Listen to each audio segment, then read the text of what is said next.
Greetings and welcome to my channel, Get the Pen. My name is Janine, folks. Thank you so much for deciding to join me today. Thank you for pressing play. I hope you have subscribed, comment, like, share, all of that good stuff.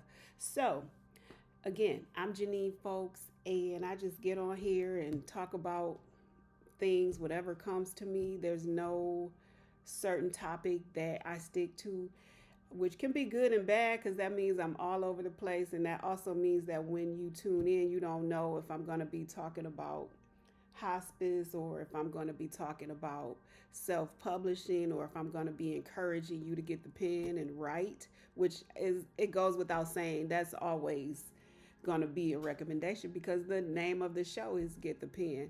To write your stories, we need to tell and share our stories. Speaking of telling stories, the book that I want to highlight today is called Life Through the Eyes of TANOA. This is urban fiction by Fawn, Bess.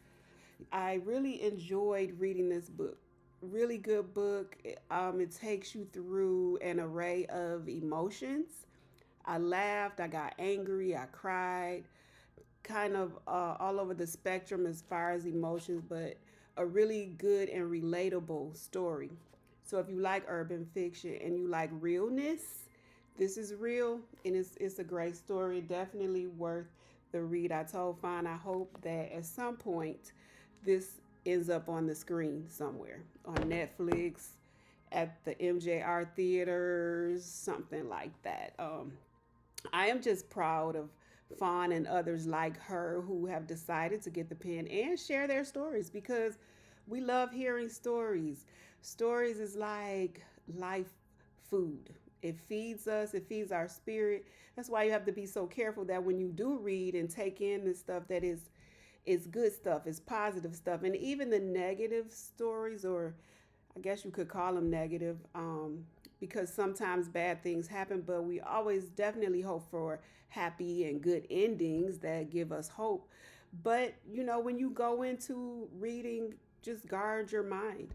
Pray for covering over your mind, your brain, your heart. So as you read, that you would not become like contaminated or distorted in any negative way. We only want self-improvement, empowerment, and that's what we want to glean from these stories. Even when bad things happen, we learn and grow from them. We heal, we recover, and things like that. Because I want everybody to be well, and I don't want anyone to be set back or hindered by anything, they read or hear.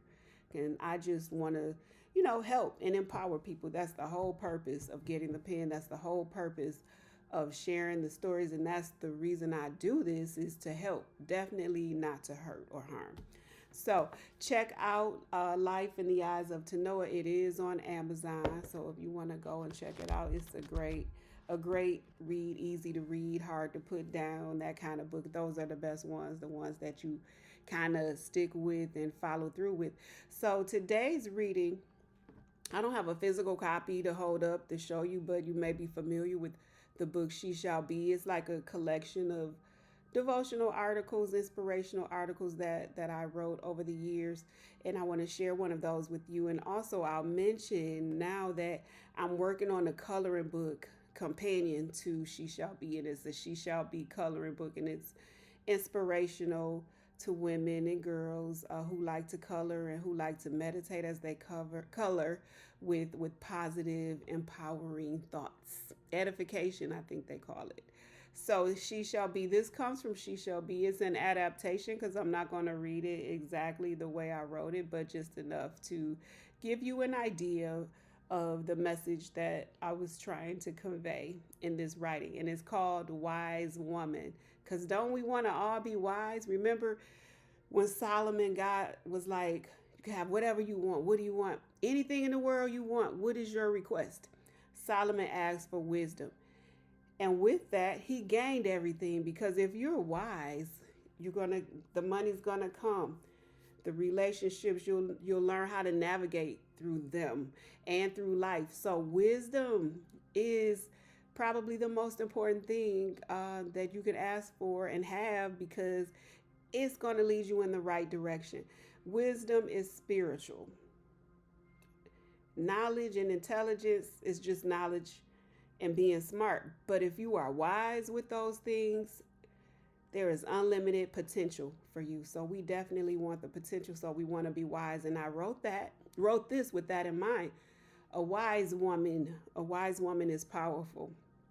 And her power is not about the ability to control others, but about controlling herself.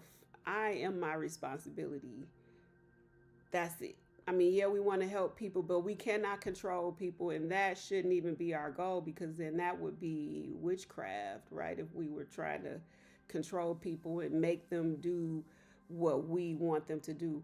We can have influence, positive influence through the way we live. So we definitely want to be a positive influence on the world, but we don't want to be controlling people. But the wise woman, she controls herself, and in doing so, she becomes influential. Her consistency and the results give her credibility.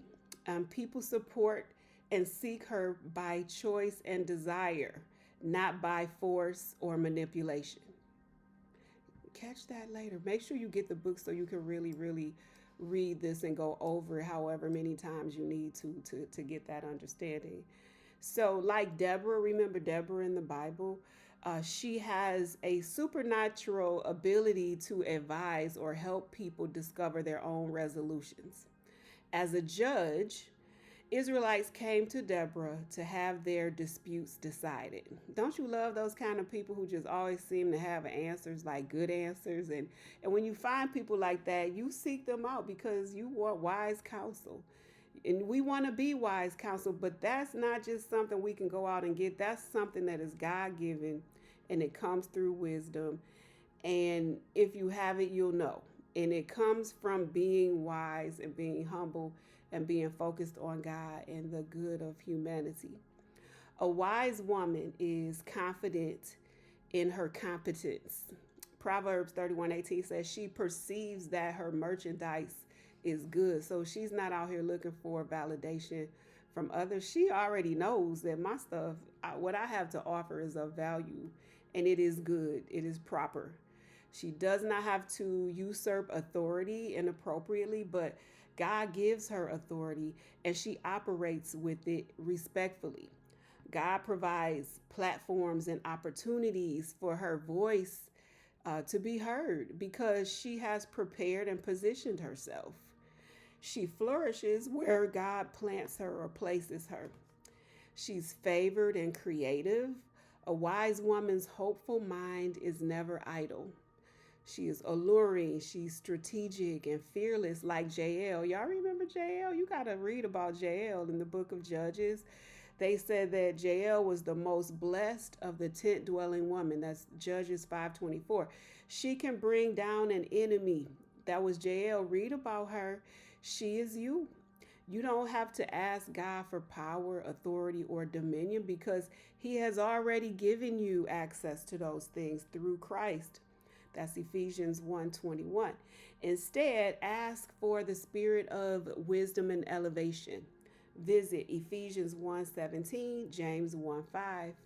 With wisdom as a foundation, like King Solomon, as I mentioned earlier, and that's 1 Kings 3 and 4, all the resources, provision, and other blessings will follow you. They'll seek you out. The question is not, can you be a wise woman? The question is, will you be a wise woman? Because that's what we are all called to do, is to be wise. So think on that. Grab the book, reread that story or this article about being a wise woman among many of the other articles, and pray for insight on how to be wise, how to use your wisdom so that you can be a positive influence. Grab it. She shall be, and you shall be. Whether you're a she or a he, you shall be. God wants us blessed, and he wants us to be a blessing. And it's not just about money. Blessings is deeper than money. There are some things that money can't even touch or let alone buy. Things that are just invaluable to not only us, but to everybody. And I'm feeling a little iconic today. Thank you. That has been a Get the Pen moment, and I will see you next week. Take care.